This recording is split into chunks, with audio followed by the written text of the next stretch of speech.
I solemnly swear that I am up to no good.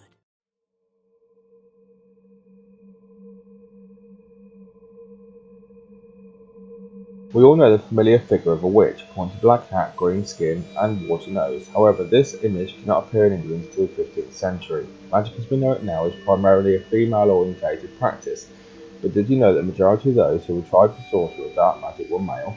The most troubling form of magic, necromancy, required a great level of skill but also education. This is something that was at the time less readily available to women.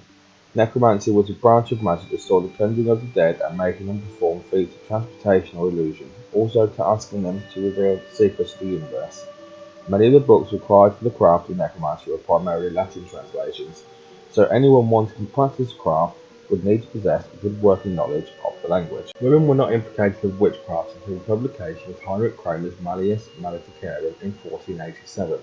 It warns that women's spiritual weakness and natural proclivity for evil made them susceptible to the temptations of the devil. He believed that all witches came from carnal lust, and that women's uncontrolled sexuality made them the likely culprits for any sinister occurrence. With this increased emphasis on women came a shift in the perception of magic. Evidence suggests that medieval church authorities didn't really believe magic was real. They still, however, condemned anyone who claimed to practice it. The 10th century canon, Episcopi, describes women who, seduced by illusions from the devil, believed they could fly on the backs of certain beasts in the middle of the night alongside the goddess Diana. It dismissed these women as stupid and foolish for actually believing they could accomplish such things. They were criticised for being tricked rather than for practicing any real magical mischief. In the 15th and 16th centuries, inquisitors seemed to believe that women really could make magic happen by entering into pact with the devil. It was thought that at Sabbaths, the nocturnal meetings with other witches, women renounced their Christian faith, devoured babies, participated in orgies, and committed other carnal and unspeakable acts. Afterwards, the devils worshipped would watch their women for signs, and then do their bidding. For example, if a witch put her broomstick in water and spoke certain words, a devil might cause a storm or flood. Magic of this kind wasn't always harmful, however. Witches might be able to heal as a result of the pact, or perform other kinds of positive magic. But because of their fundamental belief that all magic was carried out by demons and devils, inquisitors condemned it just the same. It is a widely known fact that during these times witches were burnt at the stake, the Salem witch trials being one of the greater known events. However, the total number of witches burned were very low indeed, with the grand total of being none recorded. Most witches were hanged. Yes, there were some brutal tests performed to find witches, such as ducking. The witch was put on a stool and cantilevered over a river or lake. The witch was then ducked under the water and brought back up again a few moments later, and then repeated over and over again. If the woman survived, then she was a witch. If she drowned, then she was cleared of all charges.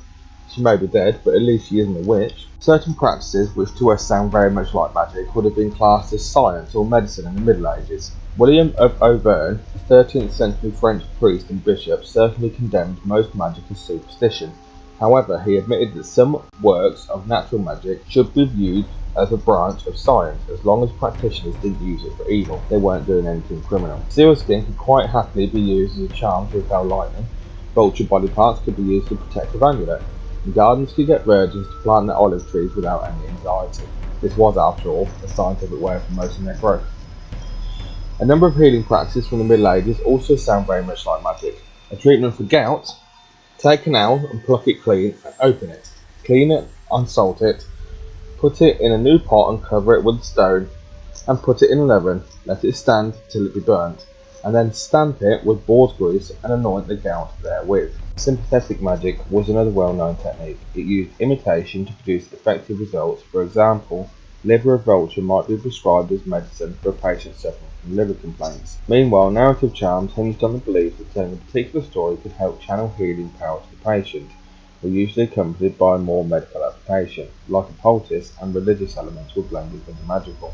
According to one medical treatise, wool soaked in olive oil from the Mount of Olives would staunch blood when coupled with a spoken story about Longinus, a man who was famously healed of his blindness by the blood of Christ. Although some of these methods were considered superstition by the Christian Church in the Middle Ages, they were never associated with demonic magic until the dawning of the witch hunts. Even though women tried for witchcraft were accused of much more diabolical doings than using charms or stories to heal, many women became afraid of carrying out such practices for fear of attracting suspicion of darker deeds. So where does our perception of magic come from today? In the Harry Potter series created by J.K. Rowling, magic is depicted as a supernatural force that can be used to override the usual laws of nature. Spells are the every-purpose tools of a witch or wizard, short bursts of magic used to accomplish simple, specialised tasks such as opening locks or creating fire. Typically casting requires an incantation, most often a modified form of Latin, and gesturing with a wand. All spells give off what can only be described as a light show, different colours for different spells. For example, Avada Kedavra is a green spell, Expelliarmus is red, and Expecto Patronum is a light blue silver colour. It's quite a simple answer really. Magic is a force that cannot be seen, moulded, or deformed. That being said, the concept of magic can be so great that it's incomprehensible to the mind. The images that we produce with our mind can only stretch so far, so when writers and filmmakers use magic in books and films, there needs to be some form of visual stimulus, whether it be the after effect of the force, such as leaving a crater in a wall or pavement, or a light show from the wand tip. It's all to aid your mind to create the world in which you immerse yourself in. Magic is a fundamental part of our history, whether you believe in it or not.